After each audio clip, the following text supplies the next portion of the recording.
A good friend of mine in my building had a really interesting way of managing talent to get and drive higher performance and output. This will be a short video, but I wanted to share it with you. So if you're new to the channel, my name's Alex Hormozi. I own acquisition.com. We do about $85 million a year. And so the reason I wanted to make this video is because at the end of the day, every entrepreneur has the same problem, which is they need better people and they need to get more out of the people that they have. And a lot of that comes from culture and training. But every once in a while, you stumble upon a process that has teeth. And so I haven't implemented this yet. It's not normal for me to make a video about something like this, but we will be implementing something like this in our holding company. And so I think it's super cool because it is reinforced through multiple different psychological levers, and it's got really cool stuff to it. So let's dive in. One of the things that he shared with me that he did is that he has a level of variable compensation. That's not new. It means that there's some level of performance, check marks, et cetera, that they have to hit in order to get paid. Makes sense. Now, the way that most companies do this, and I'll tell you that what we've done up to this point for us is that in positions that are not directly, like sales, for example, it's very easy to have a commission structure, et cetera. But for, let's say, leadership and executive positions, and so this is important if you're trying to build your solopreneurship into an actual company that has values. You need to have people who are all aligned and driving hard like owners towards the same goal. And honestly, it's much more enjoyable that way. And so the way that we have split our things up to this point is that we do something called MBOs, which is management by objectives, which are for the company and then also for the individual. So we usually split them 50-50. So let's say we've got a leader who, let's say like a director of marketing.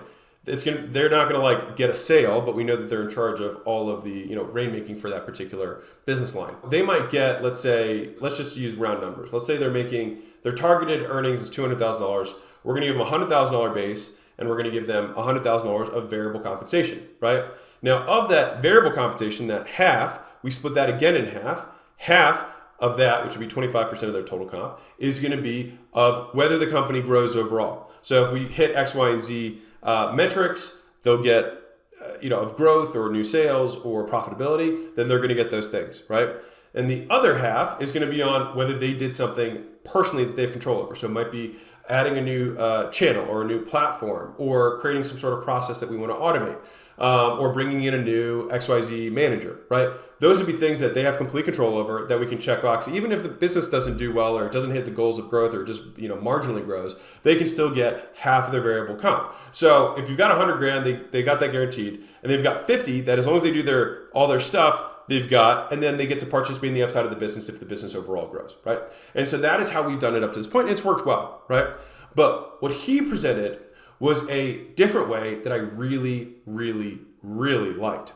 And a key part of this is that the management by objectives and the things that we set for our team.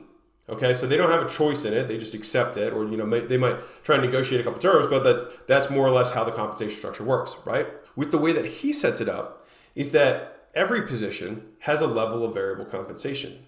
That level you can determine. You can say you want it to be 10%, or you can be 20%, or it could be 50%. It depends on the role. But maybe let's say a frontline customer service role. Let's say we wanted to make let's say 15% of their compensation variable. So if they're targeting, let's say $50,000 a year, then that would mean $7,500 would be potential to be variable. So that would be like whatever, $600 a month-ish, right? Of their compensation is kind of in the air, hung in the balance.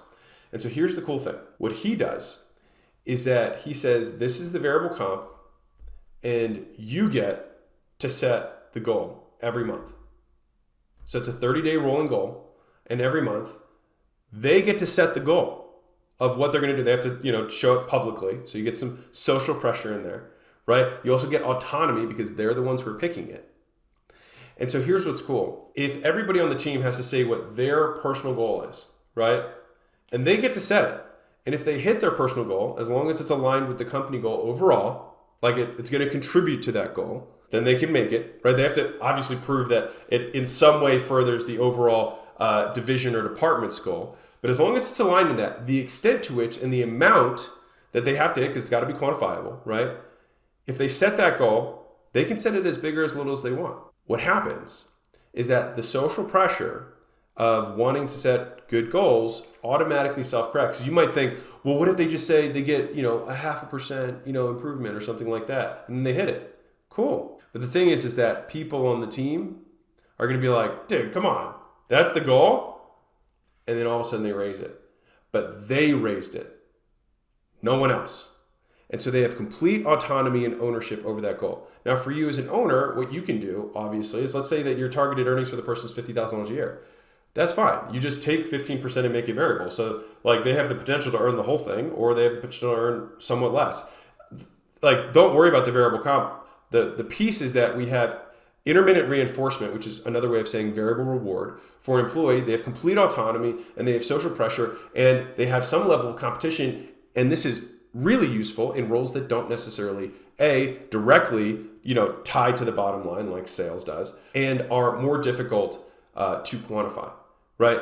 And so this gives those roles the opportunity to feel like they're contributing to the overall growth of the company and have something in the balance that matters. So I wanted to share this with you because I thought it was really, really cool. We're going to be implementing stuff like this in some of our portfolio companies, but I thought it was just incredibly sexy, and I didn't want to keep it from you because I think it's really, really cool because there's just so much psychology behind doing things this way, and it just allows everyone to participate and grow as employees within the company. And as a tangential tertiary benefit of this, your churn will go down because people will feel like they're making progress. Pretty cool, right? They'll feel like they're making progress and that they are growing and that they are challenging themselves.